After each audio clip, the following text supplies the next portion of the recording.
జై తెలంగాణ. మీటింగ్లో thank you.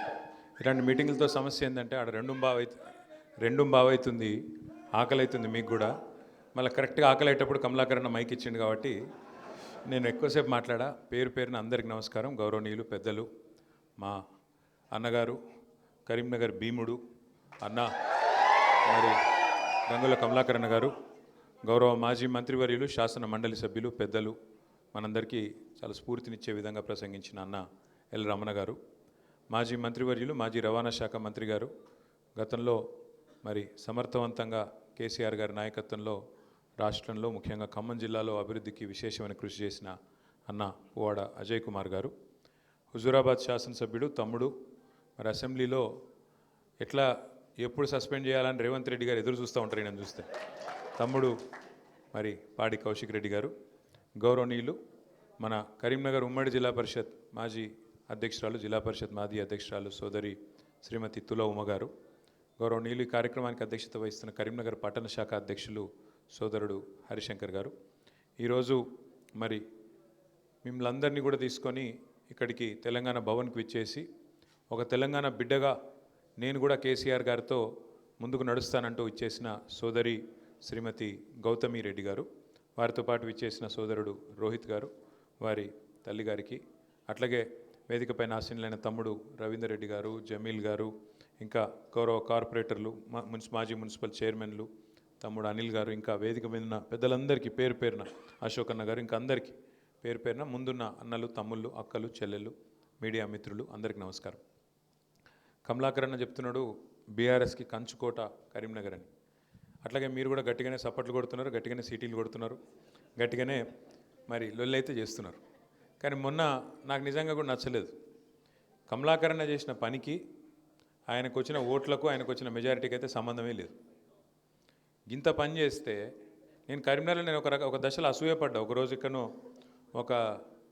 ఒక సోదరుడు మా సిరిసిల్ల కాన్స్టిట్యున్సీ ఆయన మీ దగ్గర ఉంటాడు, కరీంనగర్లో ఉంటాడు, ఏదో ఫంక్షన్కి పిలిస్తే నేను వస్తే ఆ గలీలన్నీ తిప్పుకుంటా తీసుకుపోయాడు కమలాకరణ. ఈ రోడ్డు చూడు, ఆ రోడ్డు చూడు, ఒక్క దగ్గరన్నా ఒక చిన్న నొక్కువాడ కూడా ఎంత బాగా చేసినా చూడు అనుకుంటా అన్నీ తిప్పుకుంటా తీసుకుపోయాడు. నేను అనుకున్న మనసులో అచ్చా ఈసారి కమలాకరణ ఖచ్చితంగా 40-50 వేల ఓట్ల మేడతో గెలుస్తాడని. కానీ డబ్బలు తెరిస్తే ఏమైంది మరి? గెలిచిండు, 4వ సారి ఓటమెరిగిన నాయకుడు గెలిచిండు కరెక్టే. కానీ గింత పని చేస్తే 4,000 మేయారట, 3,000 మేయారట. ఎంత బాధాకరం! ఏం జరుగుతున్నది అసలు ఆలోచించాల్సిన అవసరం ఉంది. అంటే అవతలోళ్ళు సున్నా పని, గుండు సున్నా, ఒక్క పని చేయలే ఇంతవరకు. కావని నాకు చెప్పుడు కాదు, బయట చెప్పురు. ఆయన ఏందో నాకు మారికే కానీ మీరు బయట చెప్పురు. నేనేమంటున్నా, మీరు గమనించండి జాగ్రత్తగా. మనం చేస్తున్నాం, ప్రచారం చేసుకుంటలేం, పని చేసింది చెప్పుకుంటలేం, పని చేసేటోళ్ళు గెలవాలని ప్రజలకు సంజాయించుట్లో విఫలమవుతున్నాం. కేసీఆర్ గారు ఎంత తక్కువ పని చేసిండు ఏమన్నా? అసలు 10 ఏళ్లలో భారతదేశంలో ఏ ముఖ్యమంత్రి చేయనంత పని స్వాతంత్రం వచ్చిన తర్వాత అంత పని చేసినాం. మరి ఎందుకు పోయింది మన ప్రభుత్వం? ఎందుకంటే 2-3 కారణాలు ఉన్నాయి. ఒకటి, చెప్పుకోలే, మనది మనమే ప్రచారం చేసుకోలేను, అట్లా మాట్లాడకూడతాం ఎప్పుడు కూడా. అదే ప్రజలు మనకు అవకాశం ఇచ్చారు 2 సార్లు. వాళ్ళే మనల్ని కూర్చోబెట్టిండ్రు గద్దె మీద, వాళ్ళే కేసీఆర్ గారిని ముఖ్యమంత్రి చేసిండ్రు, వాళ్ళే మమ్మల్ని ఎమ్మెల్యేలు చేసిండ్రు, వాళ్ళే మమ్మల్ని మంత్రులు చేసిండ్రు, వాళ్ళే మనల్ని నడిపించిండ్రు. ఒక్కసారి నీ మీద కోపం వస్తే నీలో ఏ లోపం ఉందో చూసుకోవాలి. కానీ వాళ్ళని అన్నాడు తప్పు. మనం ఇది ఎక్కువైంది, అది ఎక్కువైంది, చాలా తప్పది. మన లోపం ఉంది, నాయకుడు లోపం లేదు. నాయకుడు అద్భుతంగా పనిచేసిండు. చరిత్రలో భారతదేశంలో ఎవరు చేయనంత పనిచేసిండు. నీళ్లు తెచ్చిండు, ఇంటింటికి నీళ్ళు ఇచ్చిండు, సంక్షేమాన్ని చూసిండు, అద్భుతమైన అభివృద్ధి మీ కళ్ళ ముంగటిని చూపెట్టిండు. ఇన్ని జరిగిన తర్వాత కూడా మనకు 3,000 మెజారిటీ ఎందుకు వచ్చింది? అట్లాగే మనం 39 సీట్ల కాడికి ఎందుకు పరిమితమైనాం? మనం 37% ఓటింగ్ ఎందుకు వచ్చింది? వాళ్ళకు 38.5 ఎందుకు వచ్చింది? దీని మీద విశ్లేషణ జరగాలి, ఖచ్చితంగా ఆలోచన జరగాలి. మనం అంతర్మదనం చేసుకోకుండా, మనం లోపల ఆలోచించుకోకుండా, మనం కేవలం అంత బాగానే ఉంది అని చెప్పి మళ్ళీ జబ్బలు జరుచుకుంటూ తిరిగితే అది సరికాదు. సరే, ఎలక్షన్లు వస్తాయి, అప్పుడప్పుడు గెలుస్తాం, అప్పుడప్పుడు ఓడతాం, అది పెద్ద సమస్య కాదు. కానీ ఓడిపోవడం, అవతలవాడు కూడా మనకంటే మెరుగైన వాడైతే, మెరుగైన పరిపాలన అందించేవాడైతే, లేదా మనకంటే మెరుగైన సంక్షేమం అందించే వాళ్ళైతే వాళ్ళ చేతిలో ఓడిపోయిన బాధ అనిపించదు. కానీ ఇలా ఏమైంది? కాంగ్రెస్ పరిపాలన 22 నెలల్లో కేసీఆర్ గారు ముందే చెప్పిండ్రు తెలంగాణ ప్రజలకి, ఎన్నికల సమయంలో చెప్పినారు. 2 ముఖ్యమైన మాటలు చెప్పింది కేసీఆర్ గారు.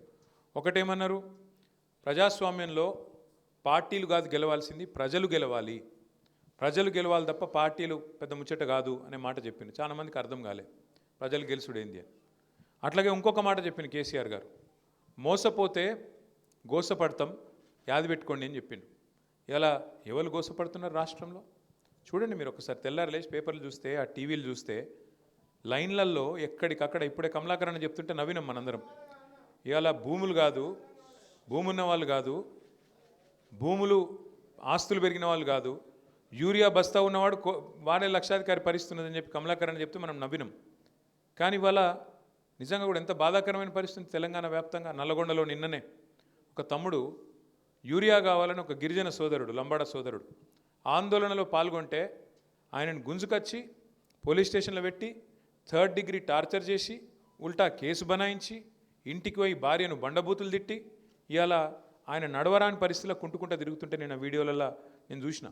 జగదీశ్వర్ రెడ్డి గారిని రిక్వెస్ట్ చేసి, అన్న మీరు పోయిరండి, ధైర్యం చెప్పిరండి ఆ పిల్లగాడికి, అవసరమైతే వదిలిపెట్టొద్దు వీళ్ళను, అవసరమైతే మానవ హక్కుల కమిషన్ పోవాలి, అవసరమైతే మనం ఇక్కడ ఎస్సీ ఎస్టీ కమిషన్ కూడా పోవాలని చెప్పి జగదీశ్వర్ రెడ్డి గారిని ఇప్పుడే పంపించి వచ్చిన. ఎందుకు వచ్చింది ఈ పరిస్థితి? ఎందుకు ఇవాళ రైతులు ఎవరైతే సుభిక్షంగా ఉండిరో ఆటో ఓనికి చెప్తే ఆటో ఓడొచ్చి ఇంటి ముంగట యూరియా బస్ తీసిపోతుండే కేసీఆర్ ఉన్నప్పుడు. ఇవాళ ఏంది మళ్ళా? నిజాయితీగా చెప్పిండు రేవంత్ రెడ్డి గారు, చాలా నిజాయితీగా చెప్పిండు. పాత రోజులు తెస్తా అని చెప్పిండు, తెచ్చి చూపెట్టిండు. చెప్పుల లైన్లు, మళ్ళీ మనుషులు లైన్లా గుద్దుకునుడు, కొట్టుకునుడు, పోలీసు వాళ్ళతో దెబ్బలు తినుడు, యూరియా కోసం పోయి పోలీసు వాళ్ళు కొడతాను రైతులను. ఇదివరకు ఎప్పుడైనా చూసినామా? రాహుల్ గాంధీ పెద్ద పెద్ద డైలాగులు చెప్తాడు ఢిల్లీలో, మొహబ్బత్ కి దుకాన్ అంటాడు. ఇదేనా మొహబ్బత్ కి దుకాన్? ఏది రైతులను పొట్టు పోలీసు వాళ్ళు కొట్టుడు మొహబ్బత్ కి దుకాన్ అంటే ఎంత సిగ్గుమాలిన ప్రభుత్వం అంటే. వీళ్ళే కదా, ఇదే రాహుల్ గాంధీ వరంగల్కి వచ్చిండు, కిసాన్ డిక్లరేషన్, రైతు డిక్లరేషన్ అన్నారు. ఏం నరికిర్రల్లా?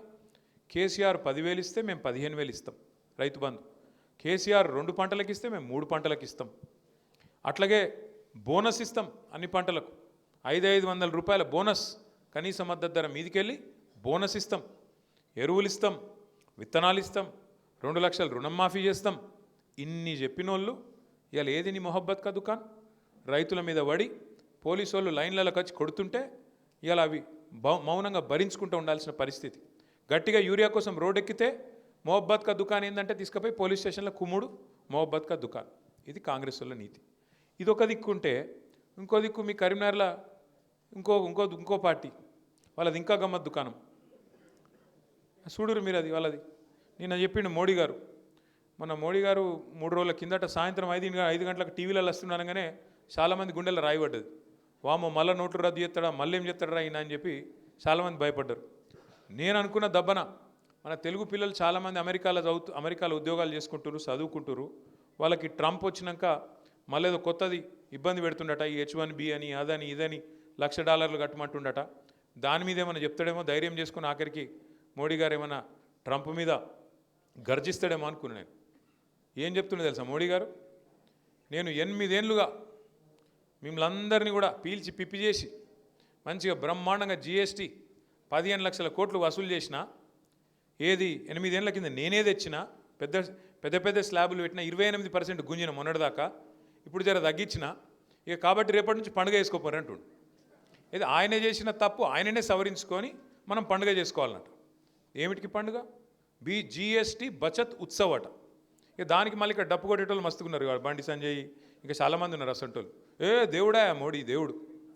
ఏమిటికి దేవుడు? చేసిన తప్పును సవరించుకున్నందుకు దేవుడా? 28% మొన్నటిదాకా గుంజి ఇప్పుడు దాన్ని బుద్ధి తెచ్చుకొని 18% చేసి 10% తగ్గించుకున్నామని డప్పు కొట్టుకుంటే దేవుడా? మరి మొన్నటిదాకా గుంజిన ఇస్తావా వాపస్? మొన్నటిదాకా గుంజిన ఇవ్వాలనా వద్దా? నిజంగా దేవుడు పండుగ అంటే ఇవ్వాలి మరి వాపస్. 15 లక్షల కోట్లు తీసుకున్నావు, నువ్వే తప్పు చేసి 28% స్లాబ్ పెట్టి గుంజి పెరుగు మీద, పాల మీద, మందుల మీద, సూది మీద, దూది మీద, అన్నిటి మీద వేసి గుంజి ఇప్పుడు అది తగ్గించి ఇక నేను పండుగ చేసుకోరు. ఎందుకంటే ఎలక్షన్ ఉంది బీహార్లో ఎలక్షన్ ఉంది, గెలవాలి కాబట్టి తగ్గించినట్టు యాక్టింగ్ చేసుకుంటా, దానికి మళ్ళీ పేపర్లలో అడ్వర్టైజ్మెంట్లు ఇచ్చుకుంటా చేసుకోపోయిన పండుగ. ఎప్పుడు చేస్తాం పండుగ? నువ్వు చెప్పినట్టు నిజంగానే 15 లక్షల రూపాయలు వేస్తా అన్నావు కదా ఒక్కొక్కరి అకౌంట్లో, నల్లధనం తెస్తా, స్విస్ బ్యాంకులలో దాచుకున్నారు కాంగ్రెస్ వాళ్ళు, ఈ దేశంలో ధనవంతులు.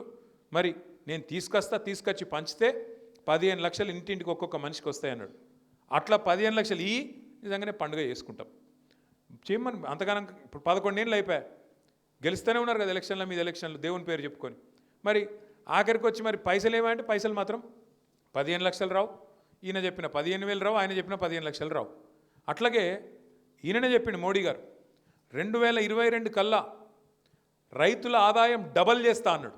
అయిందా డబల్? ఎక్కనండి భారతదేశంలో రైతుల ఆదాయం ఎక్కడన్నా అయిందా? అగో నువ్వు డబల్ చేస్తే తప్పకుండా పండుగ చేసుకుంటారు రైతులు. అట్లాగే నువ్వే చెప్పినావు 2022 కల్లా భారతదేశంలో ఇల్లు లేనోళ్ళు ఎవరు ఉండరు, ప్రతి ఒక్క పేదవాడికి ఇల్లు కట్టిస్తా అని చెప్పిందే నరేంద్ర మోడీ.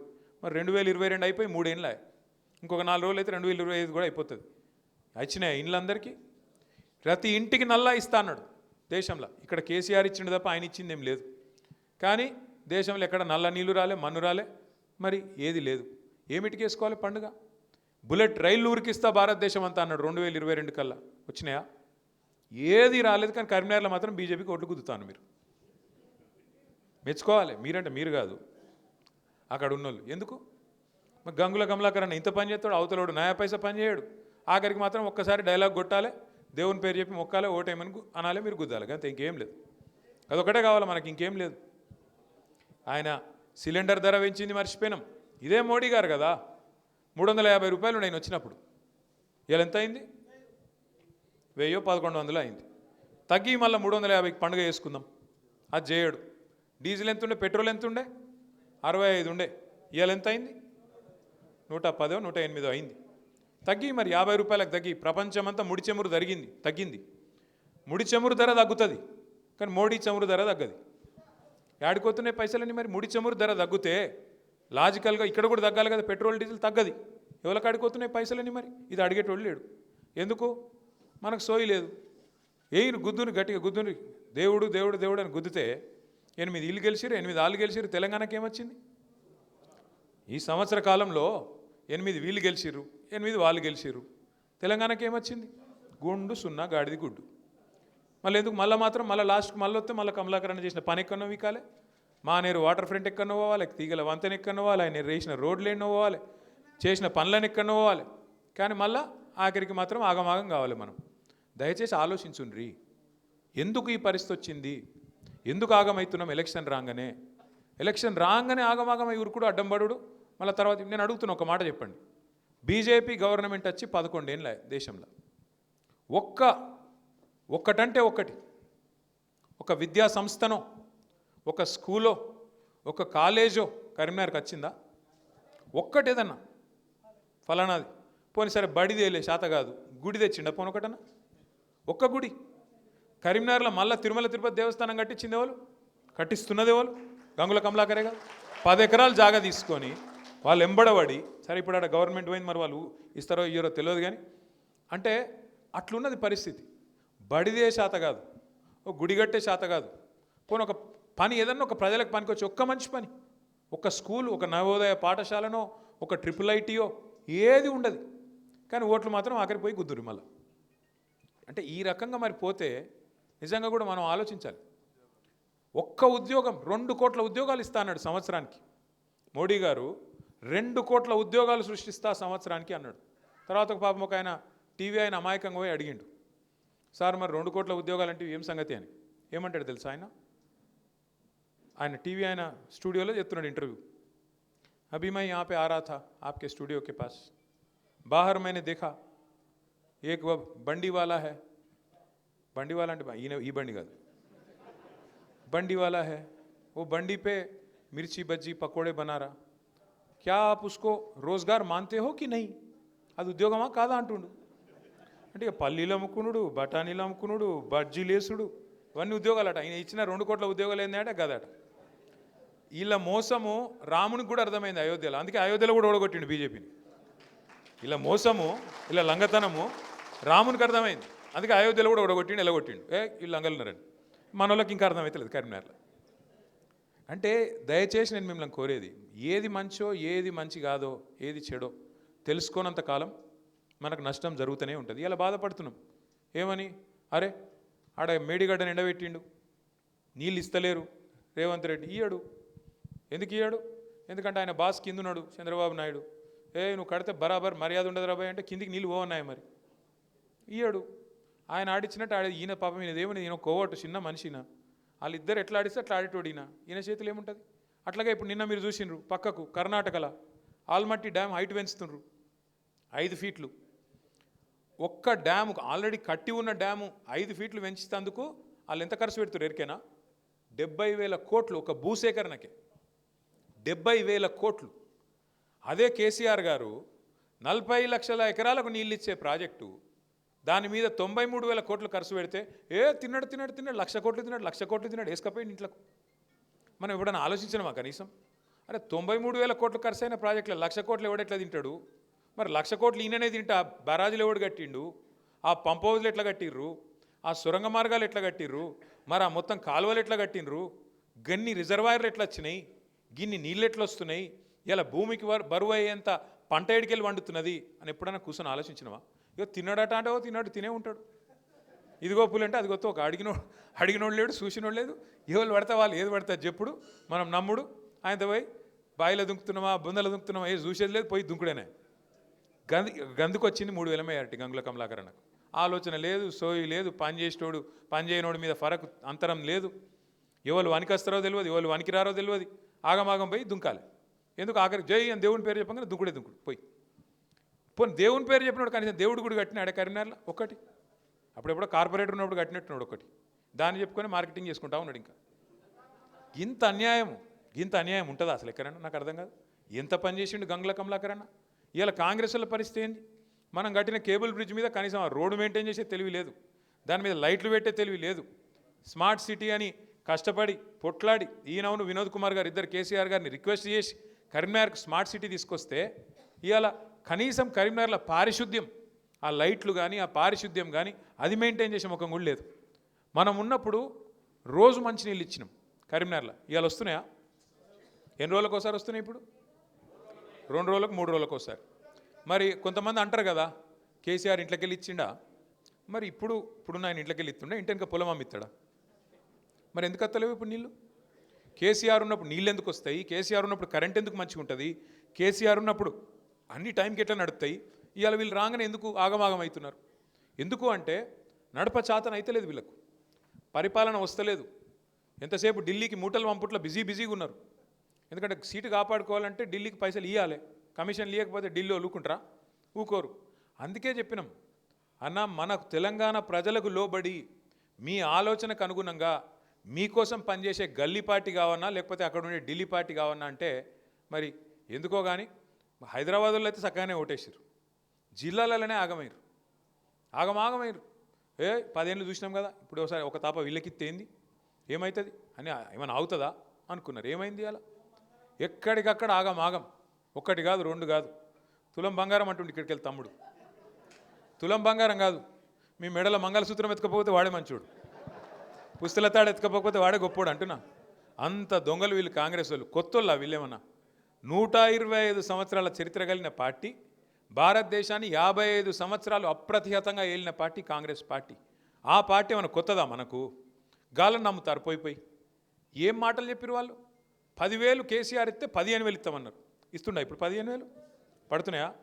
చెప్పిండు కదా, అత్తకు 4,000 కోడలకు 2,500 అని చెప్పిండు.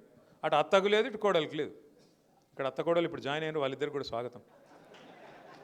అత్తకు 4,000 పెన్షన్ లేదు, కోడలకు 2,500 లేవు, రావు. ఇలా అత్త కోడల పంచాయతీ అయ్యే పరిస్థితి వచ్చింది రేవంత్ రెడ్డి గారు వచ్చినాక.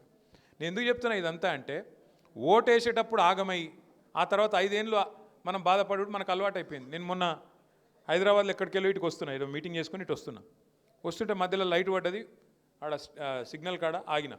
పక్కకు ఒక ఆటో ఆయన వచ్చి ఆగిండు. వచ్చినాక ఆదాబ్ సాబ్ అన్నాడు. ఆదాబ్ అంటే అన్నాక జర శీష అవుతారు అన్నాడు. అద్దం దించితే నేను అడిగిన ఏం పేరు, క్యా నామే అన్న. మహమూద్ అన్నాడు. క్యా హాల్ హై మహమూద్ భాయ్ అన్న. క్యా హాల్ సబ్ బర్బాద్ అన్నాడు. అరే క్యా హువా భాయ్? क्या हुआ बहन? क्या है सब बंद हो गया, कारोबार बंद, रियल एस्टेट तमाल, हमारा ऑटो ख़त्म हो गया, अब पेमेंट करने के लिए पैसे नहीं है. అది ఏం చెప్పవట్టిండు. చెప్తున్నాను మరి క్యా కరూ మహమూద్ భాయ్, మే ఏక్ గలత్ ఓట్ కా సజా 5 సాల్ హైనా, ఒక తప్పు ఓటు 5 ఏళ్ళు కదా శిక్ష అని నేనన్నా. అంటే ఆయన ఏమంటాడు తెలుసా నాతోని? కోయి తర్కీబ్ నీయే క్యా సాబ్, ఏం ఉపాయం లేదా అంటుండు. ఏం ఉపాయం ఉంటుంది ఇప్పుడు? మనోళ్ళు ఎలక్షన్లో ఆగమైరి, ఎలక్షన్ అప్పుడు ఆగం, తర్వాత ఇప్పుడేమో మళ్ళీ లొల్లి. ఇంకా గమ్మత్ చెప్తాం మీకు. మొన్న మన అచ్చంపేట వాళ్ళు అందరూ వచ్చారు, కార్యకర్తలు ఒక 200-300 మంది వచ్చారు. నేను 28 నాడు అచ్చంపేట కోతున్నా, దాన్ని పిలిస్తేందుకు వచ్చారు అందరు కలిసి. ఇట్లే మాట్లాడుతున్నాం. మాట్లాడుకుంటూ అడిగిన, మీ మానకొండూరులను కూడా అడిగిన నేను, నిజంగా ఎప్పుడు పోయి ఒక మాట అన్న, నిజంగా ఎప్పుడు గుండె మీద చేసుకొని చెప్పురి, పోతే మా ఎమ్మెల్యే పోతాడు కానీ కేసీఆర్ అయితే సీఎం ఉంటాడు అనుకురా లేదా మీరు అన్నాడు. అవు అని ఎమ్మెల్యేగా సపోర్ట్లు కొడుతురు. అంటే మనం ఎంత బేఖాయాలు ఉన్నామంటే, ఎంత తెలివితప్పు ఉన్నామంటే, చిన్న లాజిక్ మిస్ అయినాం. ఎమ్మెల్యే ఓడిపోతే కేసీఆర్ సీఎం ఎట్లయితాడు?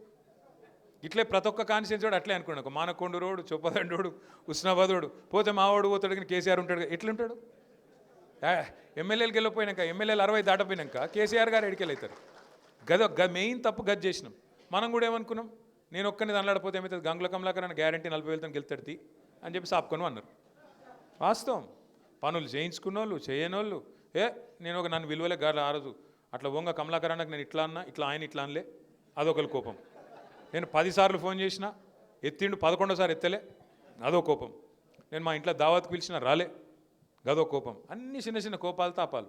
దాంతో ఏమైంది, మనం అలసత్వం చేసినాం. ఏమైతే అని మనం అనుకున్నాం. అవతలోడు హుషారుగా ప్రజలకు ఆశ పెట్టిండు.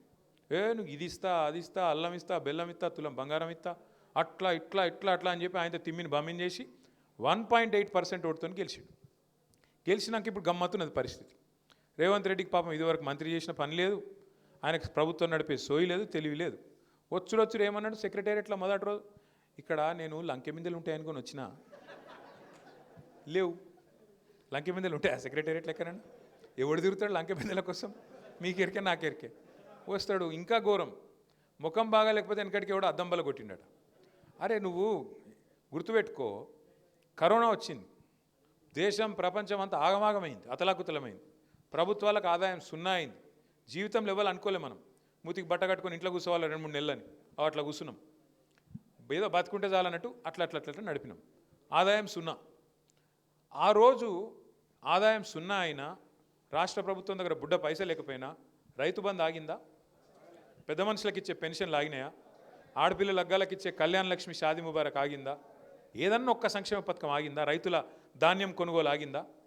మరి 0 ఆదాయం ఉండగా కూడా కేసీఆర్ గారు గిన్ని చేస్తే, నీకు బంగారు పల్లెంలో పెట్టి తలసరి ఆదాయంలో అగ్రభాగాన భారతదేశంలో నెంబర్ 1 రాష్ట్రం చేసి నీకప్ప చెప్తే, మొత్తం ఏం లేదు, నా రాష్ట్రం అంతా దివాలా తీసింది, నా రాష్ట్రం సంకనాకిపోయింది, నా రాష్ట్రం క్యాన్సర్ పేషెంట్లు ఎక్కున్నది, నా రాష్ట్రం ఎయిడ్స్ పేషెంట్లు ఎక్కున్నది అని ముఖ్యమంత్రి మాట్లాడచ్చునా? అది పద్ధతేనా? అసలు ఏమన్నా అర్థం ఉందా నువ్వు మాట్లాడితే?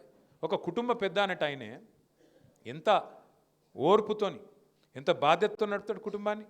ఇప్పుడు ఇక్కడ ఈ అర్రల ఎవ్వలన్న ఒక్కలకు అప్పు లేనోళ్ళు ఎవరైనా ఉంటే శైలా పట్టురు జర. అప్పు లేనోళ్ళు, బాకీ లేనోళ్ళు ఎవరైనా ఉన్నారా? ఒక కమలాకర్ నాకు లేకపోవచ్చు కానీ, భీముడు కాబట్టి ఆయనకి, నీకు కూడా ఉన్నదే, అందరికి ఉందట. అక్కడ కమలాకరానికి ఎంత చెట్టుకు అంత కాదు, ఆయనకు పెద్ద అప్పు ఉంది, మనకి చిన్న అప్పు ఉంది, అంతే తేడా. అప్పు లేనోడు ఎవడు ఉండు, అమెరికాకు కూడా అప్పు ఉన్నది, వెంకటేశ్వర స్వామికి కూడా ఉన్నది. ఇప్పుడు మా అజయ్ చెప్తుండు. ఎందుకంటున్నా అంటే, అప్పు లేనోడు మనిషి ఎవడు ఉండడు. కానీ అప్పు ఉంటే కూడా ఎట్లా నడుపుతాం మనం? ఇప్పుడు నేను దబ్బన కమలాకర్ అన్న దగ్గర నేను ఒక 5 లక్షలు అప్పు తీసుకున్నా అనుకో, అన్న నీకు 3 నెలలు ఇస్తా అని చెప్తా. ఇక 3 నెలలు అయింది, నేను వచ్చిండు, ఫోన్ చేసిండు, మొదలు 2 సార్లు ఎత్తినా, తర్వాత ఎత్తలే. ఇది ఎట్లా ముఖం ఉండదు కదా, పైసలు లేవు, ఎత్తుతలేను. ఆయనతో కమలాకర్ అన్న వచ్చిండు, ఇంటికి వచ్చిండు, పట్టుకున్నాడు. ఏమైరా భయ్, మరి నువ్వు పైసలు తీసుకుంటే ఇస్తలేవు, ఏం సంగతి? నేనేం చేయాలి? బుద్ధిమంతునైతే, ఇమాందారు మనిషినైతే, అన్న ఏమనుకోకే జర్రా, ఇంకొక 2 నెలలు టైం దండం పెడతా, మిత్తితో కడతా, జర్రా ఇంకొక 2 నెలలు ఆగు అని చెప్పాలి. ఇప్పుడు రేవంత్ రెడ్డిని కూడా గదే అడుగుతురు. ఏంది ప్రజలు ఏమైనా మరి 100 రోజులలో 6 గ్యారెంటీ లాంటివి ఏమేమో నరికితివి, ఏడవైనాయి మరి, ఏం సంగతి మా హామీలు అంటే ఏమంటుండరు ఆయన? నేను ఏం చేస్తారా, మీరు కోసుక తింటారా? నన్ను ఏం కోసుక తింటారు? నేను ఏమైనా సేపువా, జామ పండువా, లేకపోతే మామిడి పండువా, ఏమిటి కోసుక తింటారు నిన్ను? అంటే ఎంత ఘోరం అంటే, నీకు నిజంగా ఇచ్చే దమ్ము లేకపోతే, ఇచ్చే తెలివి లేకపోతే హామీలు ఎందుకు ఇచ్చినావు? మరి manifesto committee chairman Sridhar Babu ఎవడు రాయమనండి? 420 హామీలు ఇష్టం వచ్చినట్టు, నోటికి ఎంత వస్తా అంత. 10 లక్షలు కేసీఆర్ ఇస్తుండగా, దళిత బంధు హుజూరాబాద్లు ఇచ్చిండుగా, నేను 12 లక్షలు ఇస్తా. ఎవడు నరకమన్నాడు? ఇచ్చిన ఒక్కనికన్నా మరి 12 పైసలు ఇచ్చినావు కనీసం? ఆఖరికి పోయిన హుజూరాబాద్లో 2వ విడత పైసలు ఇవ్వాలని కౌశిక్ రెడ్డి లొల్లి పెడుతుంటే, ఆ పైసలు ఇచ్చే ముఖం కూడా లేదు వీళ్ళకు.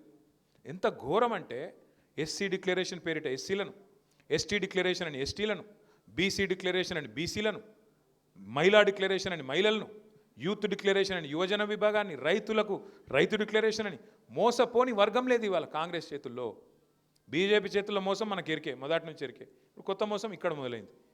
ఈరోజు తెలంగాణలో ఉన్న రాజకీయ పరిస్థితి ఏంటంటే ప్రజలు ఎదురు చూస్తాను, ఎప్పుడు ఎలక్షన్ వస్తుందా, ఎప్పుడు మళ్ళా కేసీఆర్ను తెచ్చుకొని మళ్ళా రాష్ట్రాన్ని పట్టాలెక్కిద్దామా అని చూస్తూ ఉన్నారు. తప్పకుండా నాకైతే బలమైన నమ్మకం ఉన్నది.